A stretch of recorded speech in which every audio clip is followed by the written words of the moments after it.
ایک دفعہ کا ذکر ہے کہ کسی گاؤں میں بہت ہی غریب دھوبی رہتا تھا۔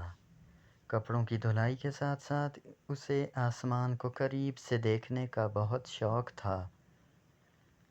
وہ اور اس کی بیوی روز دھوبی گھاٹ پر کپڑے دھونے جاتے تھے۔ ایک روز جب اس کی بیوی کپڑے سکھا رہی تھی، اس کی نظر آسمان پر پڑی۔ کیا دیکھتی ہے کہ آسمان سے ایک ہاتھی اڑتا ہوا زمین پر اتر رہا ہے۔ جیسے ہی وہ زمین پر اترا تو وہ غائب ہو گیا۔ 2-3 روز تک وہ دونوں یوں ہی ہاتھی کو زمین پر اترتا دیکھتے رہے۔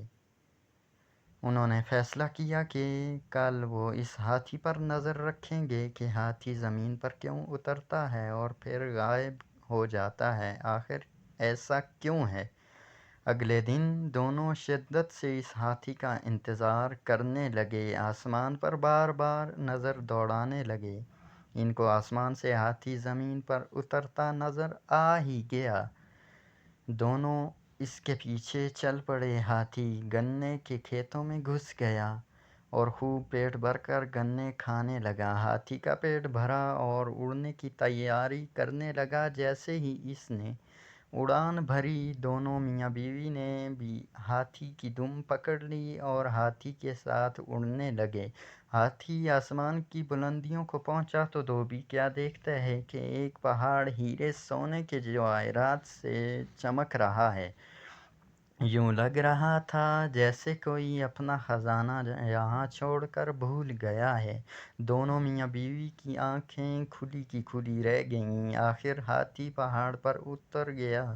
دونوں میاں بیوی بھاگ کر سونے پر ٹوٹ پڑے اور زیادہ سے زیادہ سونا اکٹھا کرنے کی کوشش کرنے لگے۔ رات کے بڑھتے اندھیرے سے پریشان ہونے لگے۔ انہوں نے سوچا کہ صبح ہوتے ہی وہ ہاتھی کی دم پکڑ کر زمین پر اتر جائیں گے۔ آخر صبح ہوئی اور ویسا ہی کیا۔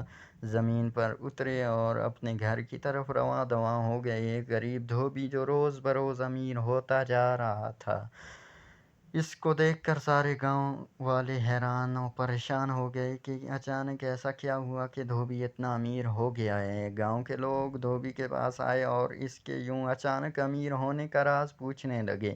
دھوبی نے ان کو کچھ نہ بتایا۔ ایک دن دھوبی کسی کام سے شہر سے باہر نکل گیا۔ اس بات کا فائدہ اٹھاتے ہوئے ان کی ہمسائی دھوب ان کے پاس آئی اور باتوں باتوں میں خزانے کا راز اگلوا لیا۔ رات کو جب دھوبی واپس آیا، دھوبن نے سارا ماجرا بتایا۔ دھوبی کو اپنی بیوی کی اس حرکت پر بہت غصہ آیا، مگر اب بات ہاتھ سے نکل چکی تھی۔ صبح سارا گاؤں دھوبی سے مدد مانگنے آ گیا کہ وہ ان کے ساتھ کھیتوں میں چلے اور ہاتھی کے ساتھ خزانے تک پہنچنے میں ان کی مدد کرے۔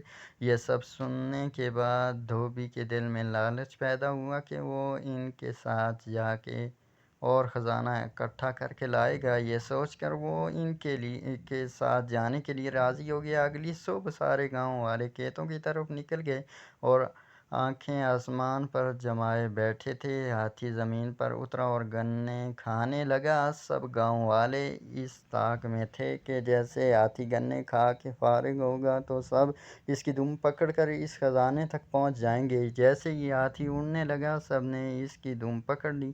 دھوبی سب سے آگے اس کی دم پکڑے ہوئے تھا اور یوں اس کے پیچھے ایک لمبی قطار میں پورے گاؤں والے ایک دوسرے کو پکڑے اڑتے چلے جا رہے تھے۔ سب گاؤں والے آپس میں باتیں کرنے لگے کہ وہاں اتنا خزانہ ہوگا کہ ہم سب لے کر آ سکیں گے۔ کسی نے کہا، خود سے سوچنے سے اچھا ہے کہ ہم کیوں نہ دھوبی سے پوچھ لیں۔ ایک گاؤں والے نے پوچھا کہ وہاں کتنا سونا ہے۔ دھوبی خزانے کی لالچ میں گاؤں والوں کے ساتھ چل دیا تھا۔ دم کو چھوڑتے ہوئے ہاتھوں کو پھیلا کر کہنے لگا، اتنا زیادہ۔ یہ کہنے کی دیر تھی کہ سب کے سب زمین پر گر پڑے اور ہاتھی مزے سے آسمان میں اپنی اڑان بھرنے لگا اور گاؤں والوں کو ان کی لالچ کی سزا مل گئی۔